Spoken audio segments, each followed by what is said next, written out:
All right, you want to get it started? Yeah, let's do it. Almost five. How many are in here? I don't know, 50. Yeah, I love it. Either way, everybody 52. see it anyway, so Yeah.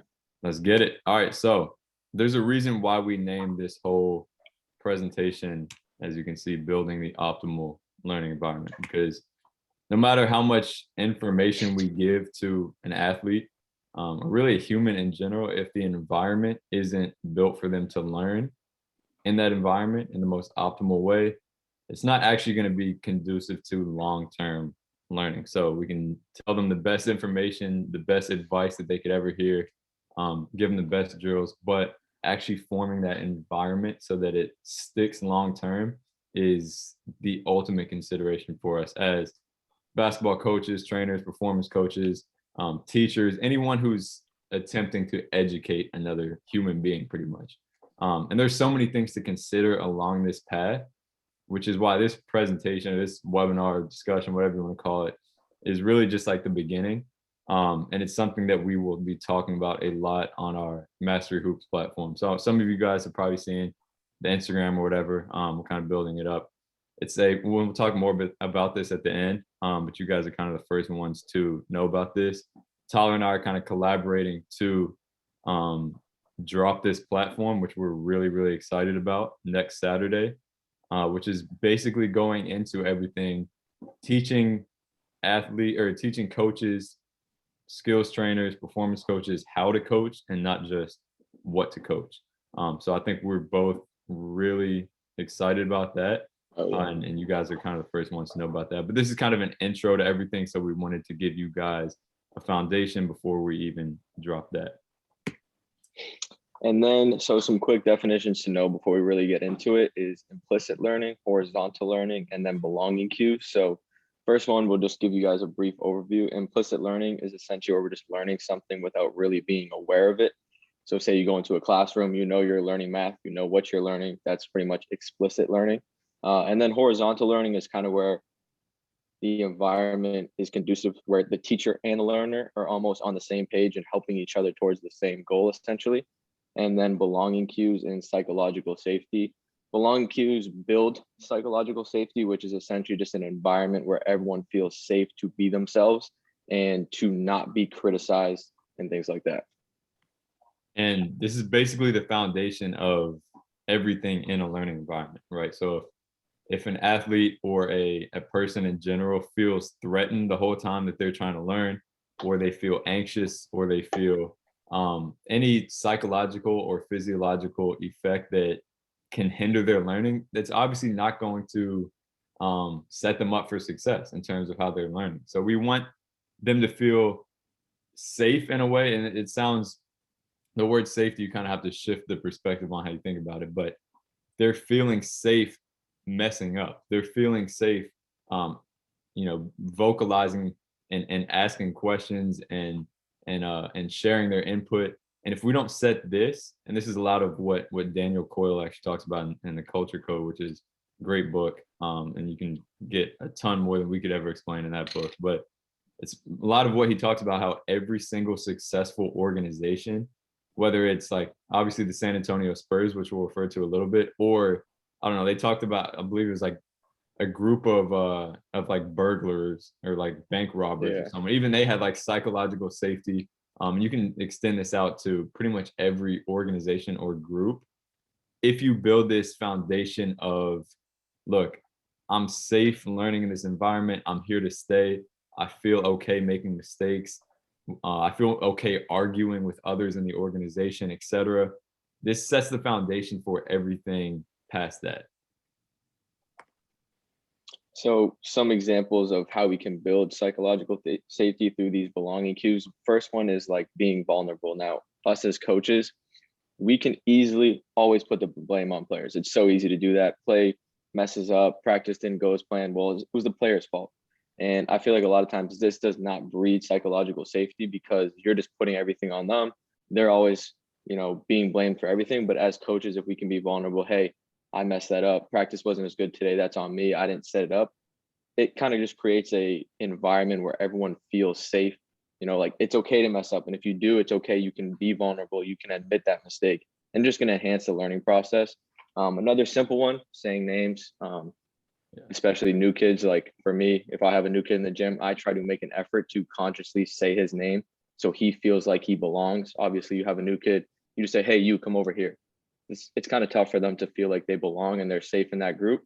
Another one is future orientation. So kind of just showing them that they have a purpose down the road within that group. So especially with your team, you could be, hey, your role is extremely important.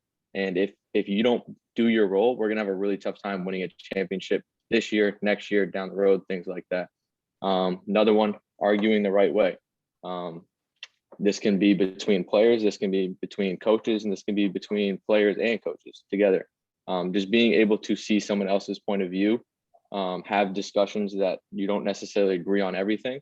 And if there's a situation where, you feel like someone's wrong and you're right, and you just completely belittle them and you just yell at them, it's not going to create an environment where people feel safe. So just being able to be like, hey, what's your point of view on this? What do you see? And like, then everyone feels safe to talk, to question, and things like that without getting offended and things like that. Another simple one is just the way that you carry yourself, right? Posture, eyesight, actually listening.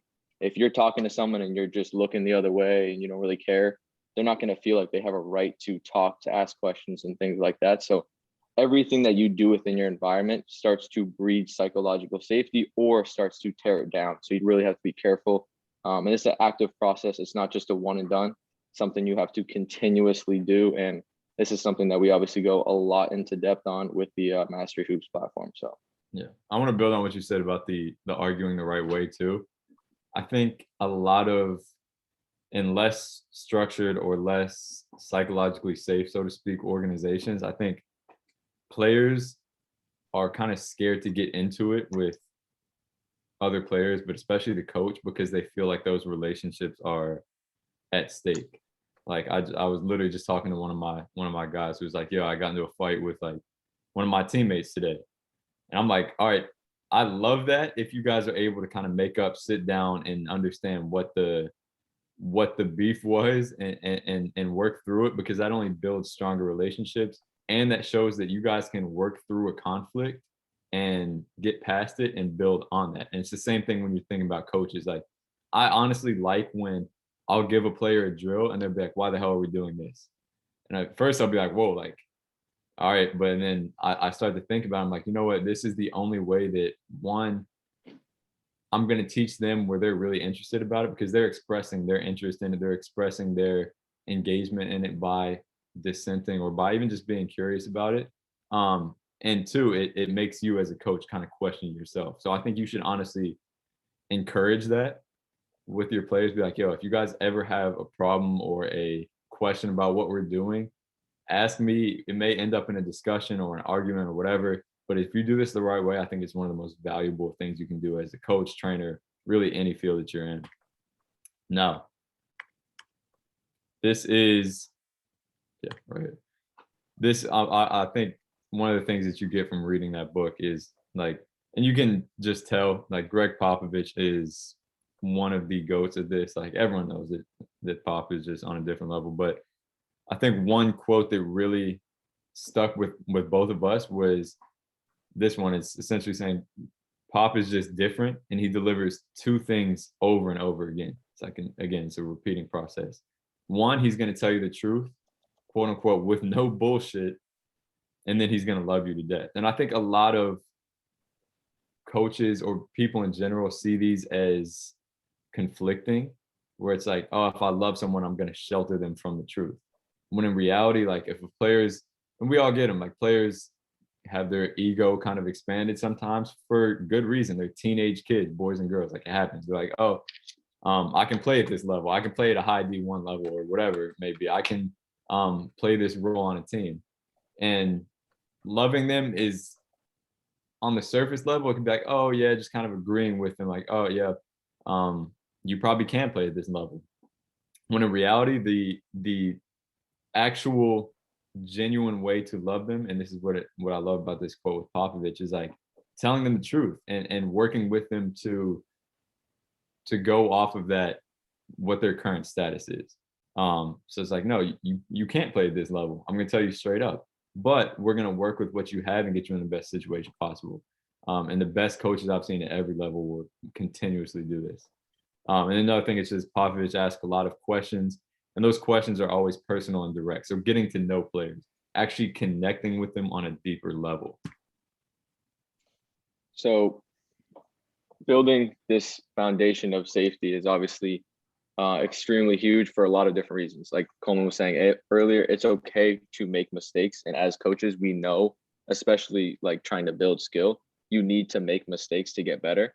So if you don't have a foundation of psychological safety, players are just going to hold back. They're not going to push themselves to make mistakes. And they're also not going to speak up like we talked about and ask questions. And if a player generally has a question and they feel like if they ask that question, coach going to say that's a dumb question or something like that, they're not going to ask the question, and that's going to hold the players back. So building this psychological safety is where we see teams really connect, but also really, really improve. And this is the best way to learn. We learn by asking questions. We learn by pushing ourselves. And that's all stemmed from that psychological safety and just having that environment where players feel okay to mess up and to ask questions. There you go. All right. So in terms of connecting with, trying to get this chat thing out here.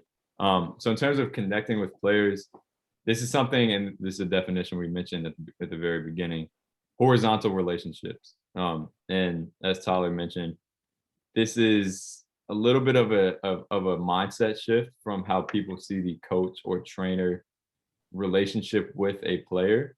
But if you look at the best organizations, if you look at the best coaches, role models, they all have kind of this component of a horizontal relationship where the two are working more collaboratively than more of like an authoritative state.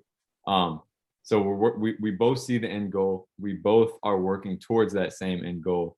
And it's less of a coach knows more, so they feed information and player does it, as, all right, we're asking questions. What do you want to work on today? What do you think we should work on today? How did this feel? Getting as much input as possible from all parties, especially the player, parents, everyone that's involved. We're all kind of giving equal input so that we can make the best decisions. We can learn the best ways to teach, the best ways to pick up on information. And if you look at Steve Curry and Steph Curry, obviously it's going to be different because this is at the NBA level. Steph Curry is the top of the top. The two are probably 20 years apart, 30 and 50 years old. So it's a little bit different. Both are adults. So it's going to be different from a high school kid and a 50-year-old coach. But the two are obviously working together. They talk to each other like they are more of in a brotherly relationship than a grandfather to grandson relationship, which is what a lot of kind of old school coaching is. It's like a father-son relationship, which is also good, but we need to have that component of seeing eye to eye, realizing that the player probably knows more than we give them credit for a lot of the time, which is definitely an underrated part of the learning process, is just getting players' input, because he or she will likely know more about their own game than we will. Putting all this input together in a way where we can collaboratively work on the same goal rather than in kind of a like an authoritarian process. So one of the biggest ways we can do this is cutting down on the authoritative interactions, which mainly comes down to, like we talked about at the beginning, and belonging cues, that vulnerability. Like as a coach, it takes you being vulnerable to ask those questions and to kind of make it more of a horizontal learning process. For you to ask a player and say, hey, what do you think? Providing feedback, that's kind of showing that you as a coach don't know it all. So in a way, it is forcing you to be a little bit vulnerable, but like we talked about, that's what's going to really help the environment, help the player. And another big thing that me and Coleman talk about a lot is just like asking questions. What do you think about this? How did that feel? Because that's where the player is the one that's training. They're the one that's actually doing it. So we need to get a feel for where they're at, what they're thinking, what their thought process is, how well they're picking something up. And this is one of the best ways we can help our players learn. One of the things that I'll do is, so say a player's working on a shot, I'll be like, all right, what do you think, what drill helped you the most fix a certain aspect? Number one, I'm getting feedback on the drills that I'm using, but also how they learn. They could have been like, oh, I don't really think that helped me, but I'm just going to keep using the same drill and it's not going to work. It's not going to get us anywhere. So we have to, like we're talking about that horizontal learning. We're asking questions. How does that feel? How well do you think you're picking this up? Where do you think you need more work? Things like that. And that's just going to really help the learning process. And like I said, it's going to take a little bit of vulnerability as you as the coach. You can do the same thing with your team. Hey guys, what do you think about last practice? Do you think it helped you guys for the game? Things like that. Just ask more questions overall. Make it more of a horizontal learning process. It's going to help everyone involved. Definitely the way to go. Yeah, no, and I think one thing I was looking at the chat, and Sam Franklin said, cracking jokes with players, with new players, has definitely helped me with this in the past. And I think that's something we easily could have added to this slide. Is just kind of establishing that level of humor. I was actually watching a TED talk. I sent it to you, Tyler, like, and it was crazy. I'll link the TED talk. We'll put it up on the platform when we drop it. But the dude listed literally like 20 to 30 things that humor helps with. So it's like reducing anxiety in a social situation. The list goes on and on. But having that level of like comedic relief can be huge. And that's something that we could, again, easily add to this slide. All right, so this kind of builds off of that last slide. And these are the three big pillars of how we can get these learners involved and become a little bit more of a horizontal relationship between teacher and learner. Number one, like Tyler said, ask more questions. This can be everything from how did that feel to, more on court stuff like what feels different today than the other day, to how was your day today? How'd the tournament go? These can be establishing off-court relationships as well as optimizing those on-court workouts. Number two, ask them to get feedback on your performance. This, again, builds off of the last slide, but this is huge because it makes you vulnerable. That's a big thing that we talked about in building psychological safety. You know that you don't know it all, and this gives a player a chance to give you honest feedback, and that sets a little bit of an even, it kind of sets you eye to eye in this relationship. And then number three, something that I've been trying to incorporate more and more recently is just letting the players have a say in the practice plan or the groups that they're working in or the drills. And there's a ton of research that shows that self-guided practice, so giving a learner, whether that be in a team setting or in like an individual setting, giving them freedom in some type of variable. It honestly doesn't really matter which variable. It can be what drills you do, what score you go to, the order of the drills, the teams that you're working in. This automatically drives more engagement. With more engagement, the players into it more, their attention is automatically there. And this is something that we talk a lot about on the platform, is that attention is probably the number one key to learning on the basketball court. So literally just giving them like, all right, what score do you guys want to go to? Or we could give them something like, all right, what skill work do you want to do before we get into the team stuff? Or on a trainer setting, would you guys rather do contested shooting or like a one-on-one variation? However you want to do it, when they make that decision, they're more in tune with it, they're more attentive, and that's automatically going to make that learning process a little bit smoother. And then number two is just have more energy, or they will have more energy, right? So when they get to choose that drill, that's basically them saying, I want to do this more than X. So when they get to do that, they have more energy, they're more involved. Again, this is another really big variable as to how we can improve that learning environment. Yeah. Building off that last slide a little bit, one of the main like pillars of motivation in general is like autonomy. So I've been trying to do this a lot in my workouts, so just giving players a feel that they feel like they have autonomy and they have a choice. And you said it perfectly, like just simple little things. Like one thing I do is, okay, we're going to play a game. We're going to do this. What do you guys want to go up to? 5, 7, 11? And they get to pick the points. It might not be something big, but just giving them a little bit more of a say, they feel like they have a little bit more autonomy. And like you said, that breeds energy. And energy is not something that just happens. Like you can't just start yelling and then everything just starts getting all good energy, right? It doesn't just happen. And when we build that environment of psychological safety, that's one of the things that can build energy. And that's one thing that I've noticed, especially with like my college workouts that I do, because I'm really connected with those guys and those guys are connected with each other. They go hard as shit and they're going to go at each other. Kids are going to get pissed off, but by the end, everyone's laughing, joking, and feels like they had a great workout. But and that I think comes down to the fact that everyone feels psychologically safe. They can go at somebody and then at the end of the day, leave the workout and feel like they're all friends. I can, if I need to, I don't really yell much at all in my sessions, but if I need to, I can get on somebody's ass and they know it's out of love. They know I'm not trying to belittle them and things like that. And that just breeds the best environment possible for getting better. So like you said, energy is not something that's just created. You have to build that and you have to build it over time through psychological safety. Before I get into this next one, I want to mention something because I know we have coaches and skills trainers in here. Notice that Tyler's talking about his group workouts. So he's not talking about like a team that sees each other every day. You do your college workouts, what, twice a week, once a week? Yeah, twice a week. Yeah, exactly. So this isn't just something that applies to coaches, like team coaches. We can breed this in every single group workout, whether it's 1, 2 players or 15, 20 player clinic, whether we see them once a month or every day.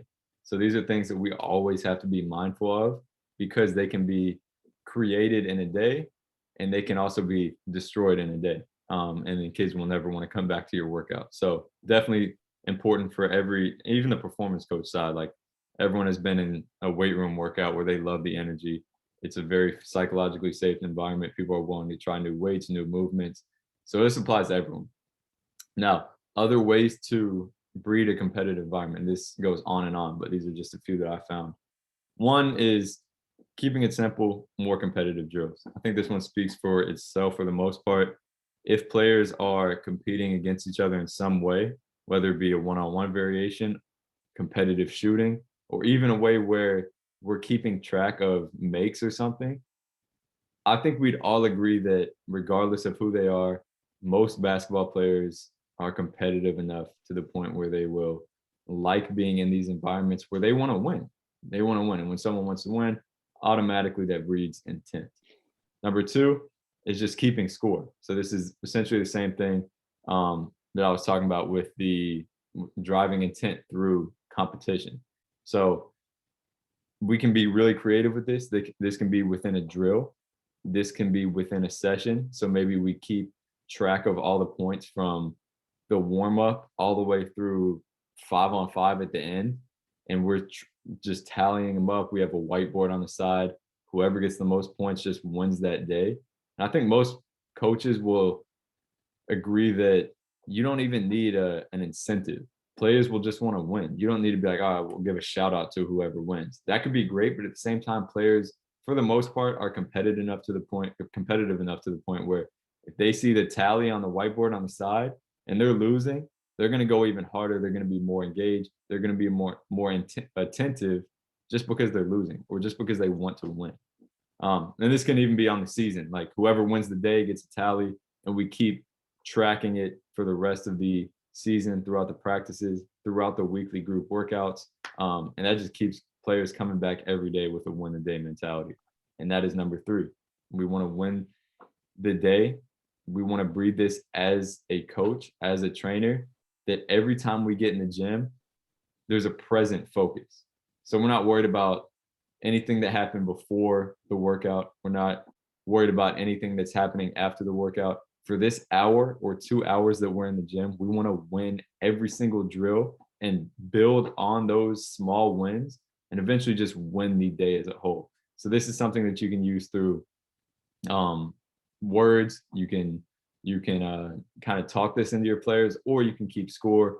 Ton of ways that you can kind of instill this in your players. Number four, lead by example. I think this is where most coaches have it down, is just coming in the gym with energy.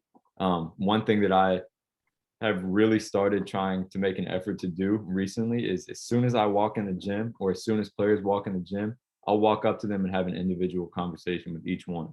And I'll use keywords and I'll be like, all right, you can come up with your own keywords, but excited, compete, any of these just words that kind of signal them like, all right, we're ready to go. We're ready to have energy. I'm tuned in with you on a personal level because I came up to you and have a personal conversation. this, you'll see that it's almost night and day when you have good, genuine conversations with players as they walk in the gym. It's gonna just set that foundation for a fantastic energy level throughout the workout.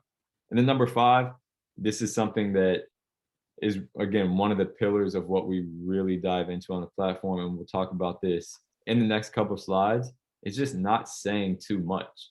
I think sometimes we kill the energy by stopping the action, giving a lecture. Maybe players were really getting into the flow of things. Boom, next thing you know, we cut it, we talk for 2 minutes, and they have to kind of regain that energy. The more you just let players figure it out, the more satisfaction they get from figuring stuff out. So maybe they have a couple really shitty reps, they figure it out, and boom, their energy levels go through the roof. And this is something that really all wraps back to implicit learning. Exactly. So the beauty of not saying too much is the implicit learning. They can learn for themselves instead of us telling them, here's the solution to your problem. And one of the ways we can do that is simple drills where we implement a problem and force them to solve it without us explicitly telling them. So say, for example, we're working on a same foot, same hand finish. Say it's in a group workout. Instead of telling them this is what we're going to do, I might just set up a situation. Okay, here's the drill. It's competitive drill. Go to the rim. If they go to the rim, they get their shit punched because they go off a certain foot. All right, figure it out. And they're going to learn, okay, maybe I should go off of this foot.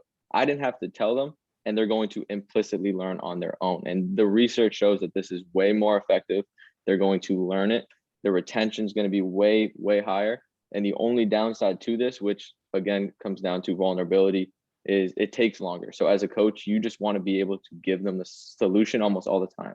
It's like, all right, this kid's struggling. You want to give them the solution. But a lot of times that does not lead to long-term retention and translating that over to a game. So if we can set up situations, environments where we teach players without actually teaching them by them implicitly learning, figuring things out on their own, the better, and the more they're going to learn for the long term and the more effective that learning is going to be. So this is tough. It takes longer. It takes creativity. And it's something that as coaches, we're not used to because we want to feel in control.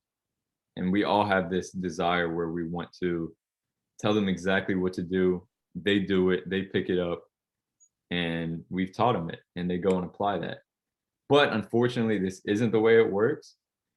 And like Tyler said, the more that you can teach implicitly, let them figure it out without even telling them that they're learning something, the more it'll be able to transfer to games. And the research has said this over and over and over again. So the main way that I put this in perspective in terms of how I use it, how I come up with ways to implicitly teach is just pretending that I couldn't say a word. So let's say I'm completely mute, like I can't talk to my players. How would I teach them?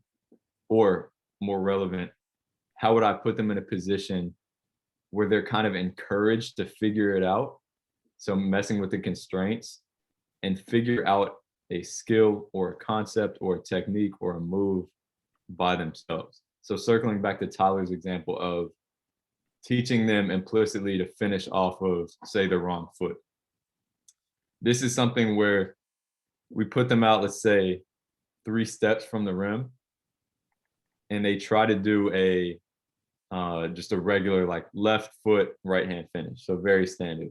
They get their shit punched, or they end up under the basket, or they end up too far away. We can mess with the distance and be like, all right, take 3 really big steps and see where that takes you. And then when we add in the questioning and the guiding, which is where something like, all right, maybe try going off the right foot. It's up to you, but maybe try it. Or like something even less than that, or even less direct than that, something like play around with the footwork, or just very, very, very kind of minor like nudges towards what we want to see or what we kind of want them to figure out. And this is what's called it's something that's it's tough to do, but the more that we can kind of guide them towards that, it's going to really serve a purpose in the long run. Like I can't explain it, or I can't put it in a great enough light, at least what's been proven in the research, of how effective this is in the long term. But it is very difficult to figure it out. It takes creativity, and it's something that we as coaches have to really, really lock in on, share our ideas. And this is another reason why we are really big on this platform of having a community of coaches, is because I may not have the best way to implicitly teach a certain skill, but I'll have 200, 300, 400 other coaches that throws it in a community of coaches, and we continuously kind of figure this out as a coaching community. So it's a process, but it's something that we really have to invest in. So like you said, this is going to take a lot longer, and that's what most of the research shows. Like the best ways to actually retain information and apply it in games actually takes longer. If we can go from doing a skill to, or not knowing how to do a skill and then doing it 10 minutes later, most likely that learning is not going to stick. And this comes down to the performance versus learning distinction. And this applies to all sorts of coaching, every single skill. When we're practicing, we're in that learning distinction. We're not trying to perform to the best of our ability. So I see this all the time when I have a workout, say with a younger kid, parents in the gym, and the kid misses a couple layups and the parent gets mad. It's like, we're here to learn. We're here to mess up. We're here to get better. We're not here to make every single layup. If we were doing that, we wouldn't be getting any better.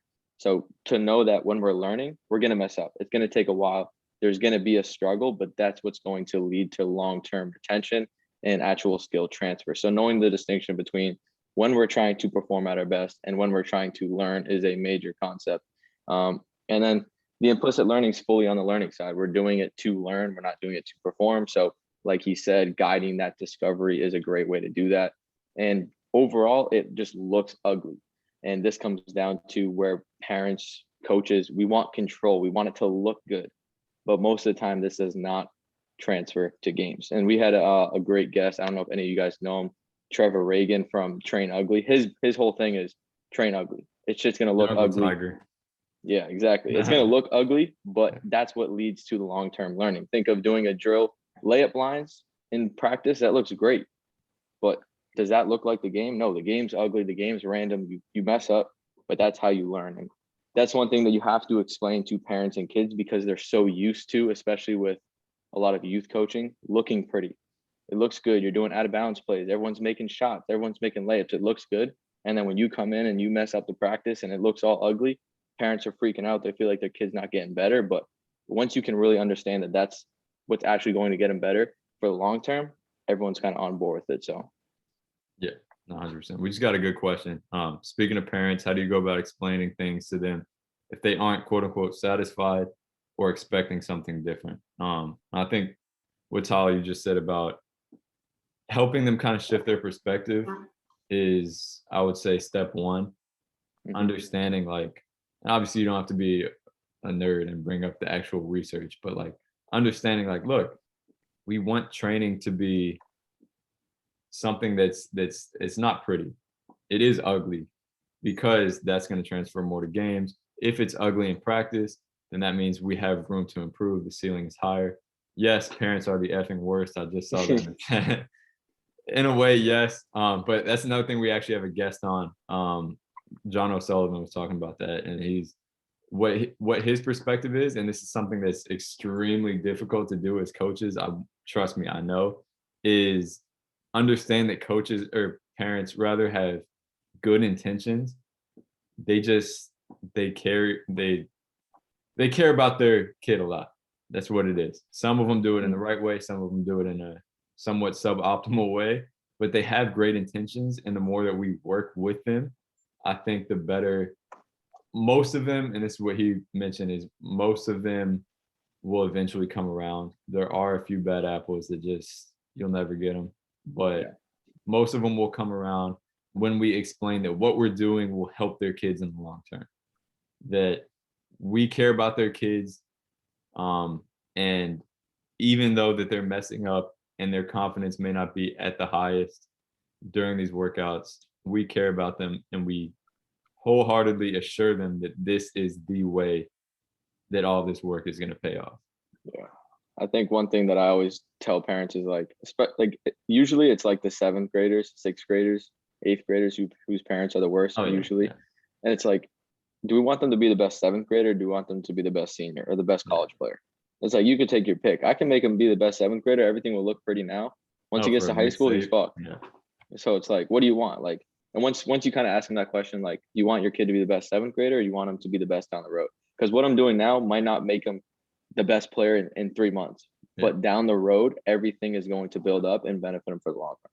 No, 100%. This for coaches and trainers is like, as soon as you get a new player on board, whether it's on a team or um, bring them into like your group workouts or starting to train them for the first time, it's about setting expectations. On a coach's side, this could be having a parent meeting and setting the expectations. So when their kids come back talking about, oh, practice kind of sucked, I'm not playing very well, whatever it may be, they're like, oh, I remember when coach said this is the expectation. It's not going to be pretty. And then from kind of a skills trainer perspective, like when parents come in with their kids for the first time, be like, oh, something different about my training is that it's not going to look pretty, but I promise you this is the way that they will actually get better. And like Tyler said, they'll be the best senior, not the best seventh grader. All right. So all of this considered, just start to picture your gym a little bit or wherever you're training, the weight room. You're saying less. So you're teaching more implicitly. You're letting players figure more stuff out by themselves and they're not relying on you as much. Number two, there's more energy. And this isn't just you coming in the gym, like Tyler said, and screaming at the top of your lungs, getting players hype. That's a way to go. And a lot of coaches do that successfully, but you don't have to. I know Tyler is one of the more quiet dudes I know, and his gym is lit every single time I'm in there, especially the college group. Like those dudes go hard. I'm kind of the same way. I've never really been someone who yells at players and gets players going. But at the same time, once you kind of build up this culture, that energy will automatically happen if you do it deliberately. Number three is you're making more mistakes and you're helping players see that this is good. I think one of the biggest phrases that I use, other than figure it out, which is like now my new like Number one. signature at this point, but I think one of the most common phrases I use is I love that, or like I love mistakes. Like seeing players make mistakes and then I'm like, yes, like, and they hate me for it sometimes because how it, like their ego is just there. It's gonna happen. Like again, they're teenage kids. Like they don't want anyone cheering on their misses. But it's funny how you start to see players that are consistent with you, and they'll mess up and they'll look at you and just kind of smirk, and I'll be like, "You're getting it down. Like we're getting the hang of this." And they're never really gonna enjoy it, but they're gonna understand that making these mistakes and being put in a position to make these mistakes is the way to go in terms of how we're learning.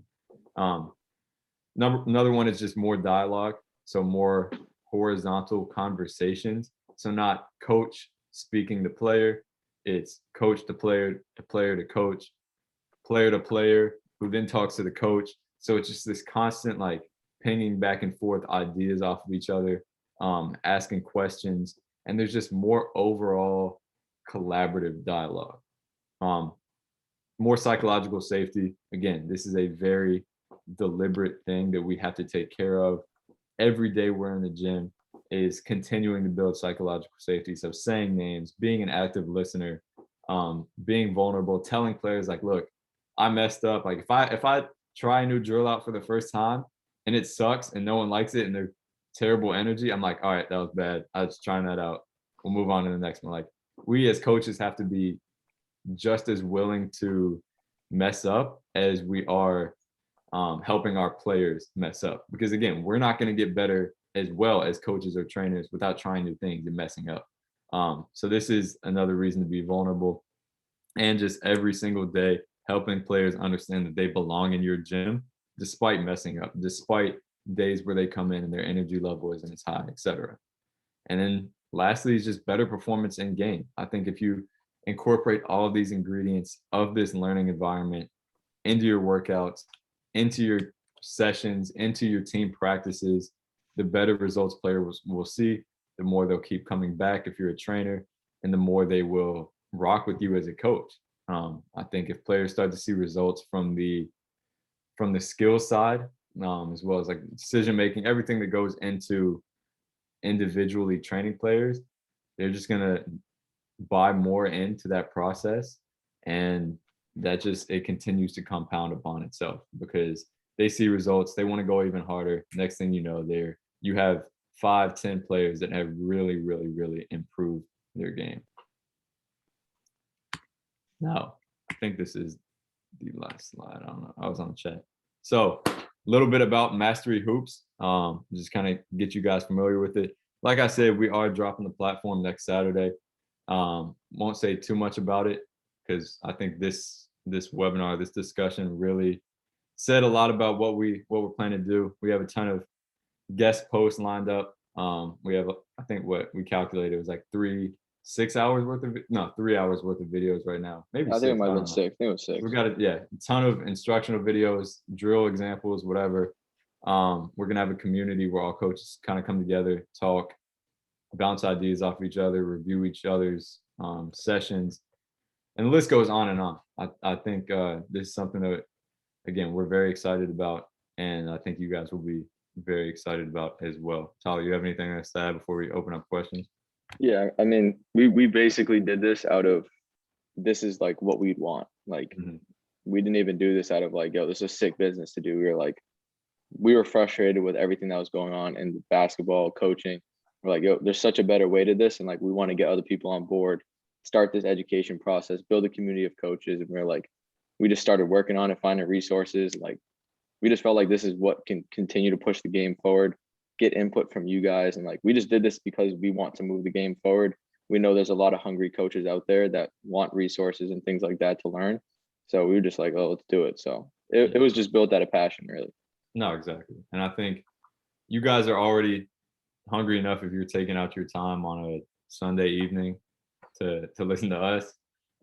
So I think there's a lot of work that's been into it. We have a ton of resources, books, studies, videos, discussions, really everything that we feel like you need to dive into to start learning everything you can as a coach.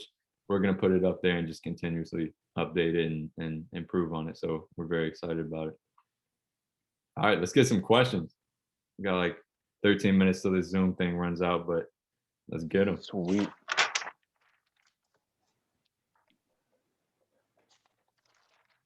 Hey, Coleman, can you hear me? This is James Shin. Hey, what's up, man? Okay, so like you said, you gotta tell your clients to like ask you stuff like what drill helped the most, or what do you think about this drill? Do you think that's like a good way to track improvement in certain areas, something like that? Yeah, as a player. Mm-hmm.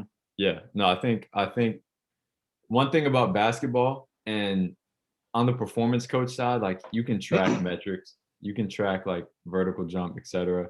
On the basketball side, it's like you can't really objectively track things that apply to the game, which is tough. Like, how do we track decision making, or how do we track like real game shooting ability other than our shooting percentage in a game? So over the course of the summer, right? So I think getting these subjective inputs from players is 100% a way to do it, because if a player feels like they're improving, that's obviously not a foolproof method of that, of measuring this, but I think it's a pretty good marker. And it's something that we have to take and consider it to be pretty valuable, because that's really the best we can do. And if a player feels like they're improving, they start to feel like things, quote unquote, feel better. I think that's definitely a really good metric or marker that we can use as we're going throughout our summers or our off seasons or whatever it may be.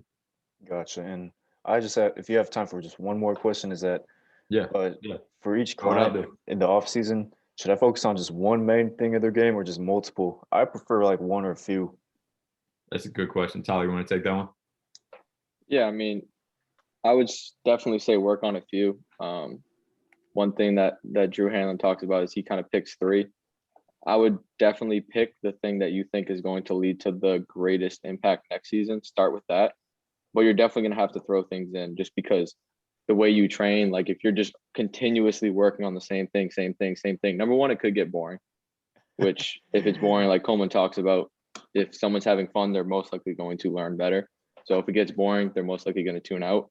But just like you can just throw more things in there, challenge them, start to introduce new things, but like continuously coming back, maintaining that 1 to 2 things is the focus, but continuously evolving around different things, throwing in new things, challenging them, things like that. I think is a good way to do it. I also think, real quick, I think it depends on the level that you're coaching. Oh, 100%. Like with the guys that Drew works with, they already have all the prerequisites to, be a high level NBA player. But if you're working with an 8th grader, you're like, all right, let's pick out 2 or 3 things. You're neglecting the rest of that foundation that needs to be set to get to that level. So it's definitely context dependent, but I think there's value in both for sure. Yeah. Okay, that's exactly who I learned it from, is Drew Hanlon. I was watching his interviews, something like that. That's exactly who I learned it from. But he talks a lot about that. And it's good stuff. It really depends on who the player is, but I think it's a good route to go if you're working with high level players. Yeah, gotcha. Well, that's my questions for y'all. Thank you very much. For sure, man. Thanks for tuning in. Yep. This is Kellis Hill. Just had a quick question for you guys. What's up? I know trust is probably the biggest thing, whether it be parents, whether it be the student athletes themselves. In a landscape where a lot of people talk about the NBA clients they work with, D1, this, et cetera, et cetera. What have you found to be either the most challenging thing or like something that's helped increase that trust when you're trying to get their focus off the names or the connections and just the knowledge and what you have for that player? I think it's always just putting the player first and helping them know that regardless of anything that's going on externally, the player is first. So going out of your way, one, building a relationship with them off the court and making it kind of like a brotherhood. Because when they know that you genuinely care about them, when you can kind of stick around your workout and talk to them about personal stuff, and that takes time for sure. But when you can have those conversations about non-basketball stuff, they're like, all right, this dude actually cares about me. It gets to the point. This dude actually genuinely loves me. That's going to build a trust more than anything. But I think the psychological safety stuff that we talk about for sure is huge. Always being engaged, always actively listening to them and not just kind of looking past them, or just kind of showing them like you're completely invested in them at every single point of the process. I think that's the best way to go. And it takes some time and it has to be an active, deliberate process like we're talking about, but it's I think that's almost the perfect way to take it. Yeah. Building off that kind of comes back to that Greg Popovich quote, is like telling them the truth. Yeah. One of the things that I found, especially with like the higher level players, most workout people, trainers, whatever you want to call them, when they have a high level guy, they just put them through some basic shit. Like get a lot of good shots, nice, good, great job, praise them to death, right? And one of the things that I feel like has really helped me is like, number one, like Coleman said, obviously connecting with them, doing all that stuff. But like when a high level player comes in the gym and off the rip 5 minutes in, I'm correcting them. I'm like, no, we gotta change this. And if they want to get better, they respect that. So like telling them the truth. Like if they're doing something wrong, tell them they're doing something wrong or try to fix it. Don't just bullshit them. Great, just because they're a high level player, they have a name. Like if a player wants to get better, they're gonna respect that, and they want somebody who's going to tell them the truth. So literally just getting back to that Greg Popovich quote, just tell them the fucking truth, love them to death. 100%. Cool. Appreciate that. Good question. Let's get a few more. This is psychological safety right here. People feeling like they can ask questions. Yeah. For her. It's Jordan here. Can you hear me? Yes, sir. Yep. So I got this kid I work out. I'm a Division II assistant coach, and there's this kid I work out after practice all the time. Yeah. He like is really into all the stuff and like learning more about the training. Where the one thing I can't stop getting him to do is he's like really negative with himself when he misses shots. He'll like miss 3 shots in a row, chuck the ball against the wall, yell at himself, like pull your head out of your ass. Do you think, but then he refocuses and starts making shots actually. Do you think it's a big issue that needs corrected, or something that just like he's kind of like a goofy goon and just let him be? Tyler, we talked about this yet. What are your thoughts on it? I'd say just help him channel it a little more. Like the big thing I see when kids do that is like, number one, if they're throwing the ball against the wall, they're wasting reps. Like that could have been time they could have used to put towards reps, which could get them better.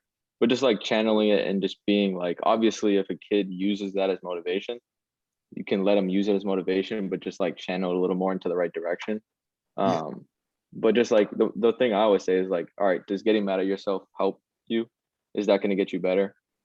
Probably not. Like, so it's like just channel the energy into something that's productive, really. Yeah. Like, and if the kid really wants to get better, I feel like he'll make that change. Yeah, and he does. So he listens to what I say. I just haven't really like thought of what's the best way to approach it yet. Yeah. No, I think if he's really invested into learning about like the training side of stuff and everything, I think he'll really value it when you say like this is actually like negatively affecting you. And kind of like Tyler said, shifting the perspective from like, is this really going to help me? Like it's literally wasting reps when you look at it from like a mathematical perspective. Like you actually have less like time to get reps. And then two, like one thing that you can mention to him is that when you start thinking in this mindset, your muscles get more tense. Like you're literally changing the way you shoot the ball because you're so tensed up. And I used to be the same way. Like I would miss 4 or 5 shots and just fucking punt the ball across the gym. You're still like that. Oh yeah, no, 100%. But I've started to channel it a little bit better. And I can literally feel the difference of like once I start to get uptight, like my muscles literally start to get tighter and they're interfering with the way we actually shoot. So just kind of like leverage the fact that he actually likes to learn about the whole process and then and use that to kind of shift his perspective a little bit. I think he'll probably appreciate that and start to at least make an effort to cut that out a little bit more. Makes sense. Thank you. For sure. Can I ask a question? Yes, sir. Yeah, you're saying it's here. So appreciate you, first of all. So what do you think about the finishing the practice normally, not giving the feedback yourself, but letting the players talk, like gathering them and ask, what do you think about practice? What was missing today? Because this is what I normally do. And I'm just interested. What do you think about that? Fucking love it. It's Yeah, like that's honestly something that I don't do enough. And I don't think 99% of coaches do it enough. And I think they're willing to do it. Just like it's not the formality that we're used to. So I love that anytime that you can have players giving their input, it again builds that psychologically safe environment like we're talking about, and just gets them more involved and you can actually listen to them and that's like something that I wasn't even considering, is actually listening to them and understanding like what do we need to work on more, how do you guys feel like it went, etc. So that's one of the best things you can do, honestly. Yeah. Good stuff. You like 2 more? Actually, I had a quick question. Can you guys? What's up? Yes, sir. So earlier you were talking about, as a trainer, like you tell the players you're like, could that hurt you in a way? Like they don't trust you because you don't know everything. Because I know, like right now, I'm working out with like a lot of younger kids, and they like look up to you and they kind of assume that you know everything, even though you don't. Like, could that hurt you in a way, saying like, "Oh, I don't really know or understand your question," type of thing? I think with younger kids, that is kind of an interesting situation. Depends how young they are, but I don't think, at least what I've seen with like even down in middle school, it's like they kind of appreciate it because and then it sets like a precedent in the gym that you don't have to be perfect. And I think they kind of appreciate that. I think most players know inherently that their coach or trainer doesn't know everything because it's just frankly impossible. So obviously you don't have to be like, oh yeah, I don't know. Like I never studied it, like, but you can be like, you know what? That's a really good question. We're going to work on figuring out. I'll have an answer for you tomorrow. Or like, if you try, even you can try something out. Like, all right, let's try out this drill to see if this helps you get better at it. You try it out, it doesn't work. You'd be like, oh, that didn't work. Let's move on to the next one. It's not gonna be like, oh, we tried it out and it's your fault you didn't get better. So it's kind of just like an indirect process of saying like, I don't know everything, but I think they appreciate it more than anything. But with younger kids, maybe like elementary school type kids, like it may be a little bit different because they're just like wide-eyed, like looking up to you, like, oh, this guy's a god. But like at the end of the day, I think every age group will appreciate it in some form or fashion. All right. Yeah, I agree with that. For sure. I think someone asked if they could ask a question. So yeah, you can in the chat. Our guy, Yeah, Freddie. it's me, Freddie. Yes, sir. So thank you. So thanks very much. So for the implication of what you mentioned, what are some method or technique that you use? Because for me personally, with my clients, what I do personally, I set like objectives. So for example, we get coached a lot of time asking like sprint faster, but the player doesn't know objectively if they are sprinting faster. So what I do personally, I do a sprinting drill, then I place a tennis ball, and then I let them react when the ball drops. So then it forces them to actually sprint harder. And then objectively, it tells them how to do it. So I was just wondering, what are techniques that you personally use? Yeah, it always comes down to just having some way that they can measure their results. So like in a scientific way of thinking about it, we call this knowledge of results. So there's knowledge of process and knowledge of results. Whenever they can measure their results by themselves, it's a really good thing. So this could be like, let's say we're working on one dribble pull-ups, and I have a defender on my hip. Whenever I go, the defense can go and I have to get my pull-up off. If I get blocked, the knowledge of results is I got blocked. I have to find a way to get it off faster. And then I adjust accordingly off of that, and I start to implicitly learn ways to get it off.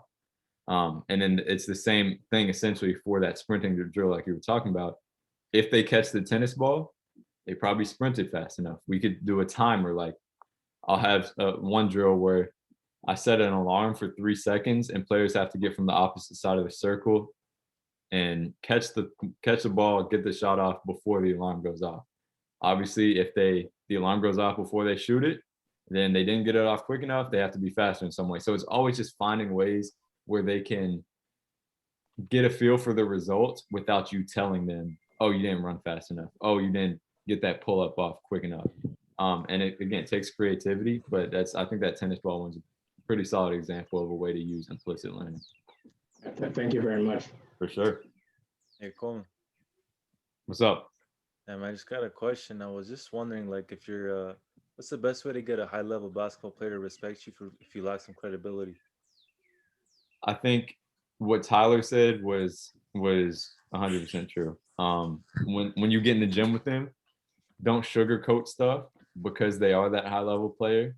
Be the guy who's willing to tell them that they fucked up or that they need to work on something more. Obviously, you don't make it a deliberate process to be like, oh, you suck at this, like, and just kind of making them feel like shit. Like that's not, obviously that's the other end of the spectrum, but definitely be honest with them, just like the Greg Popovich quote that Tyler was talking about. And they'll respect the fact that you are actually using your knowledge to help them get better rather than just kind of sugarcoating stuff. Yeah. I even just do little things that like go above and beyond, show you care. So like a lot of times what I do with like high level players is I'll go through all their film before I see them. Yeah. So like I'll be in the gym and I'll be like, oh, we got to work on 3-pointers. You only shot 29% last year. 100%. And they'll be like right off the bat, they'll be like, oh shit, like he cares. Like even there's a million different things you could do like that. Like say you got them for a workout, you get a notebook for them and you're like, hey, I want you to write down X, Y, and Z before and after every single workout, or you write something down and you give it to them. Here, work on this in the meantime, or do this. Like, just go above and beyond, show you care. If you think you're lacking knowledge or expertise. You got another hand up.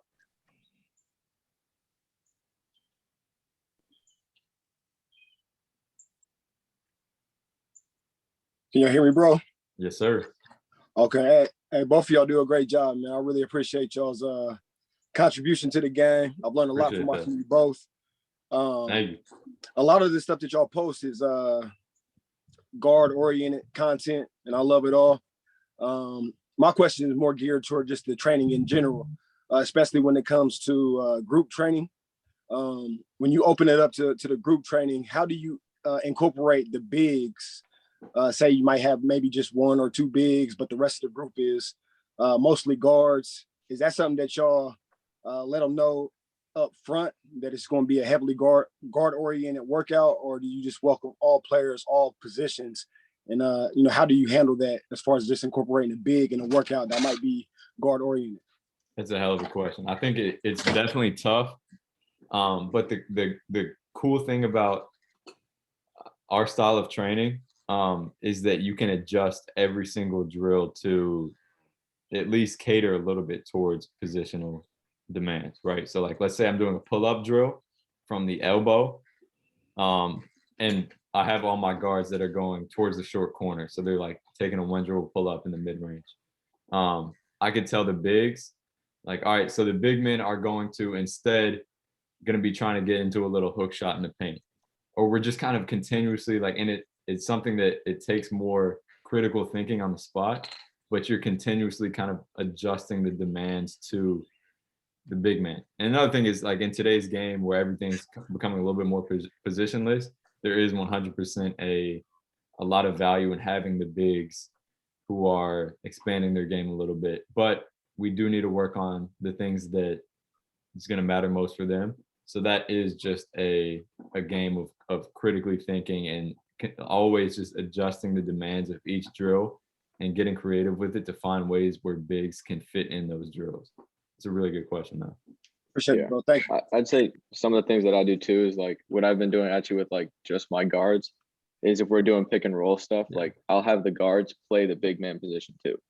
So then if you have a big man, it just works out perfectly. You're like, hey, I know you're a big guy, but I want you playing the guard on every other possession. So you can feel what it's like being the point guard coming off that pick and roll. And then also you're playing the big guy too. So it's like you can kind of just do some partner stuff where like the big guy is playing the guard position and the guard's playing the big guy and you just keep switching. So it really just comes down to creativity. And like Coleman said, just being able to adjust certain constraints and certain aspects and just making it a little bit individual, even within a group workout. All right, thank you, fellas. I appreciate that. Yes, sir. We got a question in the chat real quick. So it's basically, what do you think about coaching players who are similar in age to you? And Tyler, this definitely applies to us. So you want to take this one first? Yeah, hold on, let me finish reading this. Age 18 level.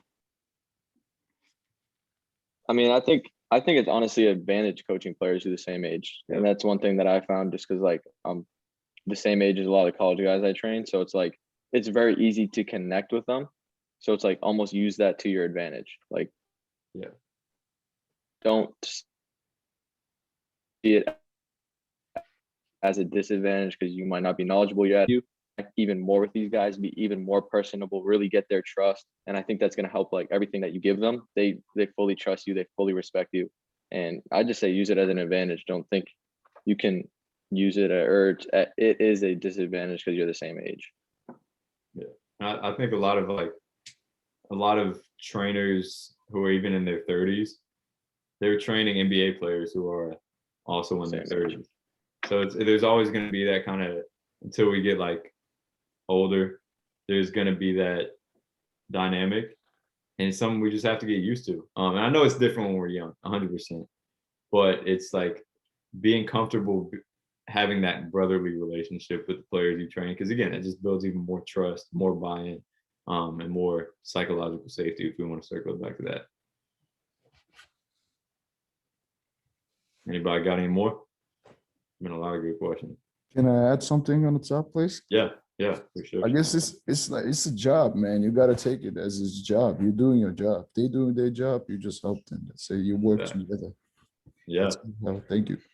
No, that's very true. Like it is like you just got to view it as like a professional relationship, but also one that's has that kind of mix of like the brotherly relationship. All right, we got a one in the chat.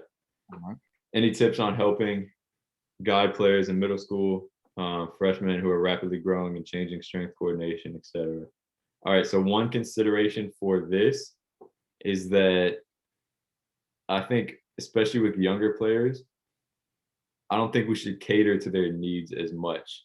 And what I mean by this is some guards will grow a lot, so we can't necessarily box them into being small guards. And some players they've grown up tall their whole life and they're post players in middle school, they're going to be guards in high school.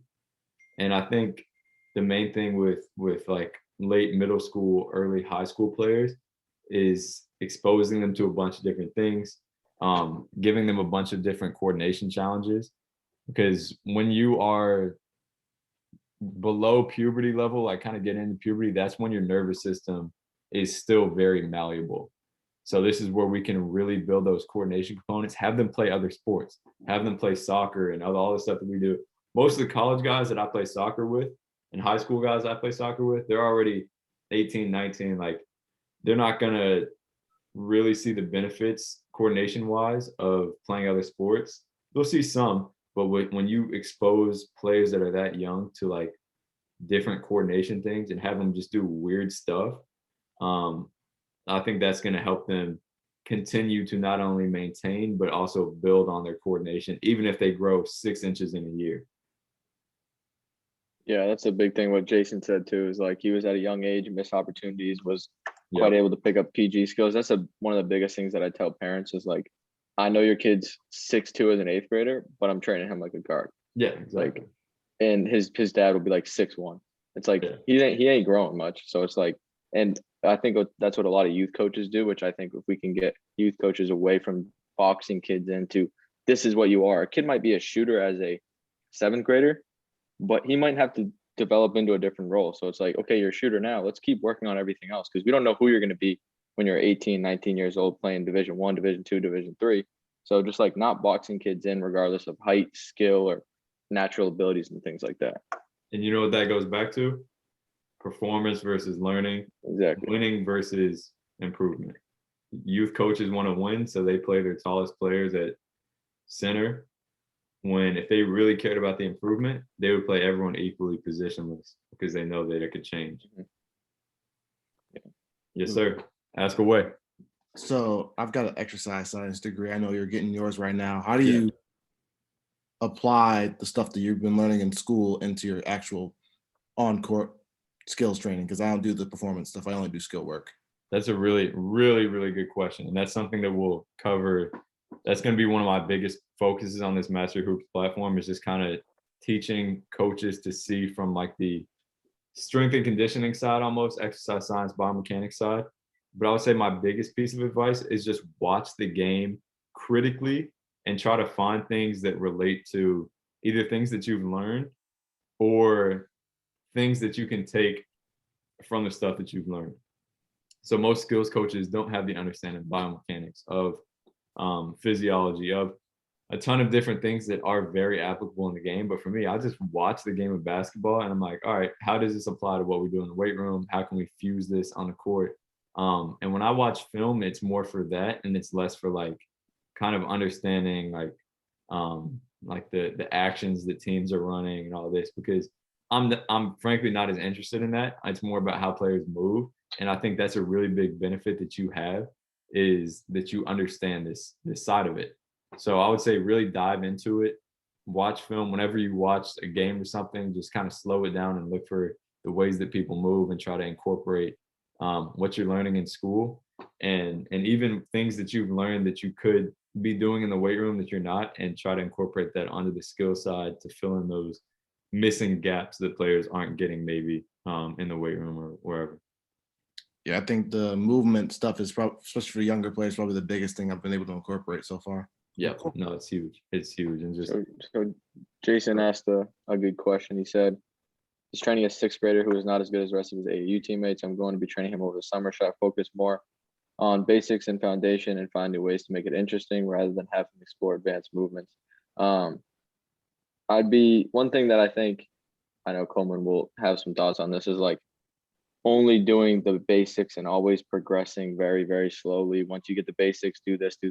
There's value in giving players stuff that's hard and seems complex, right? It's like the hard first method, which we link an article in the platform, but it's like when you introduce hard stuff, there's the basics within a lot of that stuff.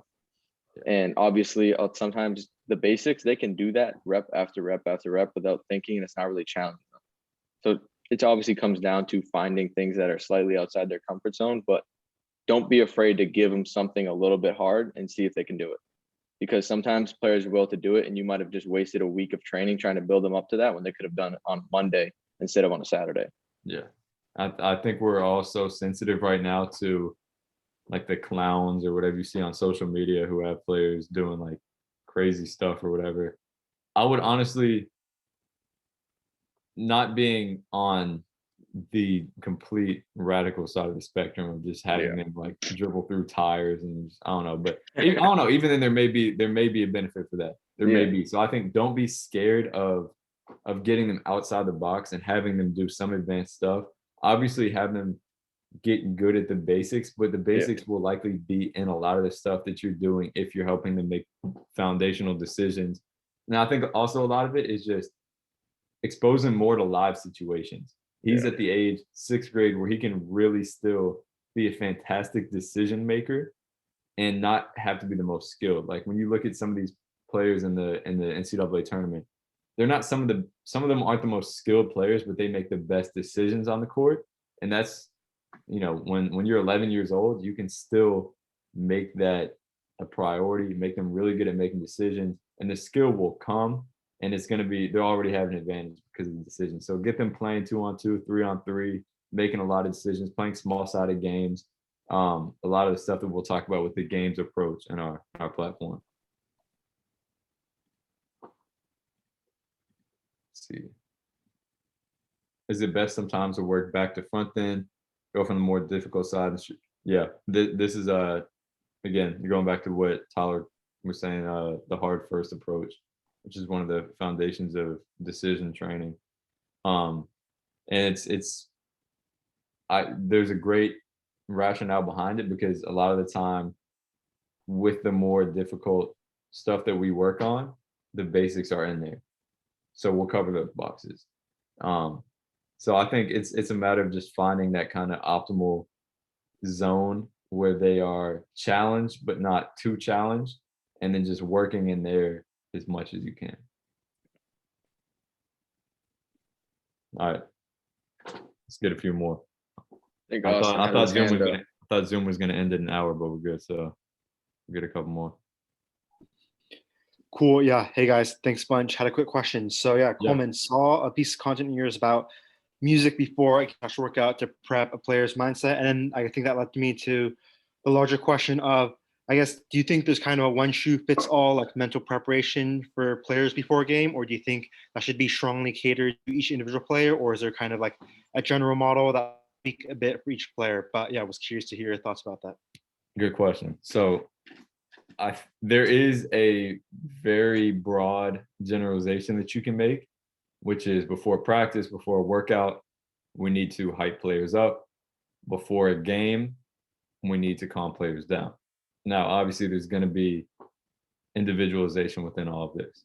So sometimes players will come in and they're hype as shit for a workout, and we have to kind of calm them down a little bit so they can be in a state that's more conducive to learning. And sometimes players will come in and they're not ready for a game, so we have to hype them up. But I think it's always going to be on an individual basis. I think we always have to look at a player, kind of understand the trends of when he or she plays best. Is it when they're most hyped up? Is it when they're most calm? Talk to them about it, and then just kind of understanding each player that we coach on an individual basis. Yeah, inverted U hypothesis. Yeah. That dude just added that. Appreciate that. For sure. Let's get one more. What we got? Jason asked about the difference between European to US talent. Yorick answered that. Yeah, Yorick answered that on the platform. Yeah, Yorick. So, yeah, there's something we talk about on the platform too, but the main thing that Yorick said was that there's just a ton of 0-second decisions. So you're not going to see the player that catches it, takes 5 dribbles, and goes ISO, which maybe makes the game, depending on who you're talking to, a little bit less interesting. But it's that's what you have to cater to when you're thinking about like a player going overseas, is just already knowing what you're going to do with the ball before you get it. We got a hand up. Ask away. Oh yeah. So my question is, when it comes to the weight room, how do you balance unilateral movement and bilateral movement? Because a lot of players, for example, they're 1 foot jumper. So like, how would you even balance that in terms of like, yeah? It's a really good question with a lot of considerations. I think the general kind of idea is, if you're going for max output, so like you just want to get a really big strength stimulus, you want to be bilateral, because that just automatically incorporates more muscles, which incorporates higher percentage of your central nervous system. And when we're looking for a bit more specificity, we want to go with unilateral movements. But you could also go from like like most bilateral movements have axial loading, which is basically compression of the spine. So like when we're doing a back squat, even a front squat, we're compressing the spine. And when we're doing, let's say, a split squat, we're probably not going to have that as much because the dumbbells are to the side of us. Also, unilateral movements they fry our central nervous system a little bit less. So maybe in season, we want to go with more unilateral. There's a ton of consideration, but I also think that the specificity side, so ensuring that we are catering to, if a player's a 2 foot kind of power jumper or a 1 foot kind of elasticity jumper, or athlete in general, is a big consideration as well. So it's a whole plethora of variables that kind of come into it, but just kind of making the best decision on that. And there's, honestly, I'm going to go on a limb here and say there's really never a right and wrong answer. It's just how you see fits best in each individual situation. Okay, because like for me personally, I just go based off what type of style of jumper they are. So for example, if a 2 foot jumper, I really specifically work on them in terms of 2 foot, more like bilateral movement, so doing 2 foot movement, and then eventually when we progress more, then I introduce them more unilateral, because in the game they really do mainly 2 foot jumps, 2 foot foot movement and stuff like that. No, yeah, for sure. I've heard a lot of great strength coaches that say they'll progress from bilateral to unilateral, and I've heard a lot that say they'll progress from unilateral to bilateral. So there's really, in all of this, pretty much, there's really no right or wrong answer. It's how you see it. If you see results, then can't argue with that. Yeah, no, yeah, for sure. I mean, most of them have been seeing results, but I was just always trying to innovate. Oh, 100%. 100%. Good question. Okay, thank you for answering. Sure. Tyler, answer the any tips on the training. You answered in the chat, but might as well give them a. So any tips on training, improving decision-making IQ is just put players in game situations. That's one thing I do a lot with my college guys, and something I'm trying to implement even more with the younger kids, because I think a lot of people think, okay, the kid's got to get all the basics down before we introduce game situations and a games-based approach. And I think the earlier we can train decisions, the better. And there's so many different ways that we can implement this, and this really just comes down to making the training more specific. Like, there's so many decisions that happen in a game, from how you're reading somebody's hips to their feet when you're driving. So it's like, just putting it in game situations is one of the best ways to do it, but obviously you have to be very specific with making it as realistic as you possibly can, and realistic to what skill you're trying to achieve or decision you're trying to work on. Comes down to this. Don't ask yourself or your player how many reps they got up today. Ask them how many decisions they made in the workout. Simple as that. Mm-hmm. Yep. All right. I think we answered a lot. Yeah. It's good shit. Yes, sir. So appreciate thank you guys, in. man. It means a lot that you guys take your time to come out and learn and discuss and just be a part of this. So we appreciate you guys for tuning in.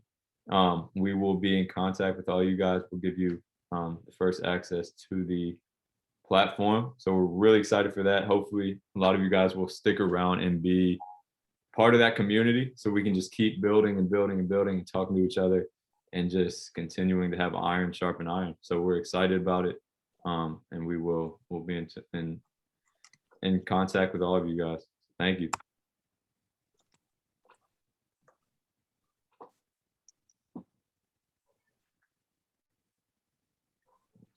Share.